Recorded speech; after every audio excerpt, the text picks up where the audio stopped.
Right, let's start. Our very first slide illustrates the question that we are actually wanting to address today. And the question is, how does Saraece develop a responsive research strategy for South Africa? And I always believe it's good to start at the beginning, and in this case, the beginning of Saraece. So how did we come about? The birth of Saraece. It started in 2011, although we were formally launched in 2014. We had 16 representatives from 10 universities along with the DHET. Saraece arose from a need to consolidate stakeholders in the ECD sector and to have a home for academics who were driving the work of the sector. It was also recognized very early on that we needed to have both national and regional conferences to drive this work.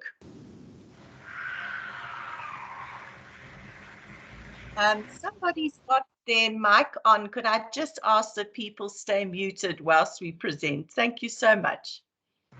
So our very first resolutions, firstly, were to nominate a task team to explore our preliminary ideas.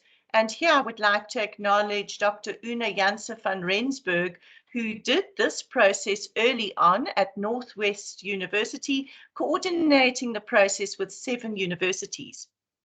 The second resolution was to establish a research association that focused specifically on ECE. And then thirdly, to develop a concrete link between Saraece and the South African Journal for Childhood Education in order to promote publications in the field. All right. So, what role does Saraece play? Saraece is a research association that promotes research and research development in the field of ECE, including teacher education and development in general for ECE. Saraece has 3 foci areas, namely research development, reporting, and analysis. Our research is aimed at improving our teacher education and training, particularly at HEIs, but more recently including the NPO sector. We are very proud to have incorporated the NPO sector into Saraece in recent times, as it has definitely enriched our work. So the aims of Saraece, firstly, to provide an academic forum in South Africa for the development and dissemination of research in ECE, to facilitate cooperation and collaboration among ECD and ECCE researchers, both nationally and internationally, to promote very important links between research, practice, and policy, and that's something we really are going to be unpacking and talking to today, to raise the visibility and status of research in ECD and ECCE, and to provide valuable resources through our conferences, the articles, our website, information that we share, and of course, networking. I think it's appropriate here just to pause and look at the SAJCE. And here I would like to acknowledge Professor Albie Henning, who is the editor for SAJCE, and who's also given up an enormous amount of her time over the years to assist in hosting writing seminars and to assist with our novel academics. At this point in time, we have a total of 354 peer-reviewed articles that have been published. We have demonstrated a wide range of knowledge in the field of ECE. And this next point is one that I'm particularly proud of: South African specific and relevant publications. This is so important for our academics who are doing their masters or doing their PhDs and need to source relevant material that speaks to our South African contexts. We have had 4 special issues that are specific to ECE, and we have continued to adopt a developmental approach, nurturing our novice academics along the way. So some of our achievements. It has been very important to Saraece and our committee in general to adopt a mentorship approach, and we have plenty of new ideas on that, which we would like to explore. We have provided a journal, an outlet for publication. We provide a lot of support at conferences. People know that if they sign on to present at the Saraece conference, that it is a safe space and a space where they will get rich feedback. Saraece has been in existence for 10 years now, and I think that is quite an achievement. We are continuing to evolve and reflect, and in fact today is about that evolution and about reflecting on where we are now and where we would like to go. We are also continuing to pull together ECE stakeholders to strengthen our collaboration. So let's look a little bit at our committee, at the expertise to hand. We have 10 professors on our committee, 9 doctors, and a total of 317 publications across the committee. We have 20 committee members drawn from both government and private HEIs and the NPO sector. We are very privileged to have the UNESCO co-chair for ECD, Professor Hasina Ibrahim, who will be presenting to us this morning.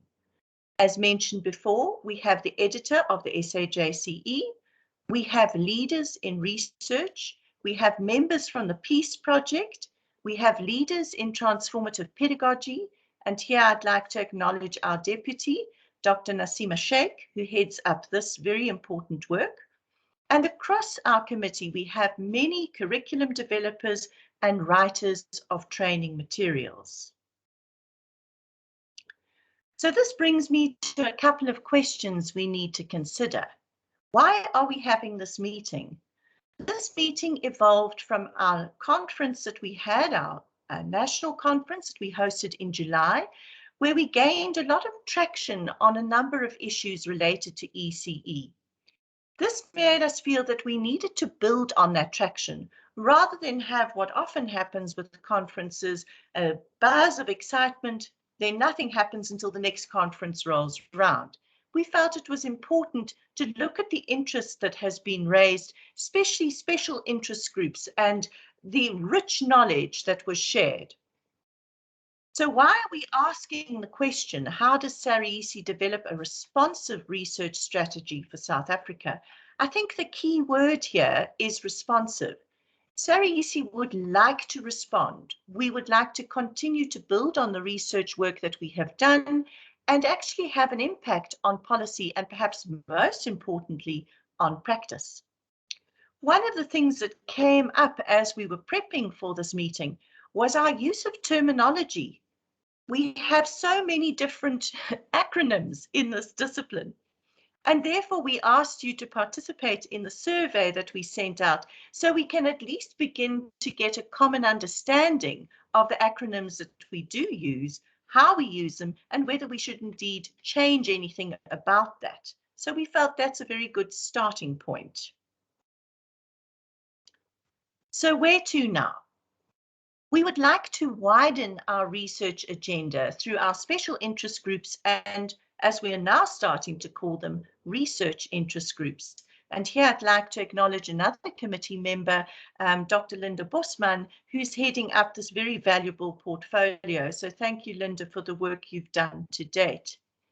We would like to continue to collaborate with all stakeholders across this discipline.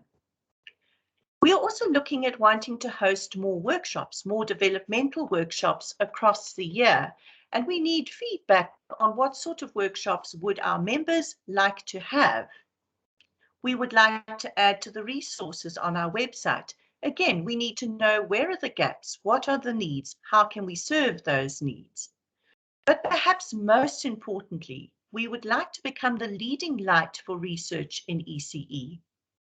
The South African Research Association in Early Childhood Education will seek to be a leading voice for ECE, invested in improving the well-being, early education, and holistic developmental potential for all children from birth to 9. The association will serve as a catalyst for research in ECE and intends to provide a platform supporting knowledge creation in ECE. It also is committed to becoming an inclusive, collective, and critical voice for the ECE field. So thank you very much for listening to me. It just remains for me to welcome you to today's proceedings and also just to cover a little bit of housekeeping. So firstly, just to say that please, as much as possible, keep yourself muted unless you are presenting or obviously actively asking a question.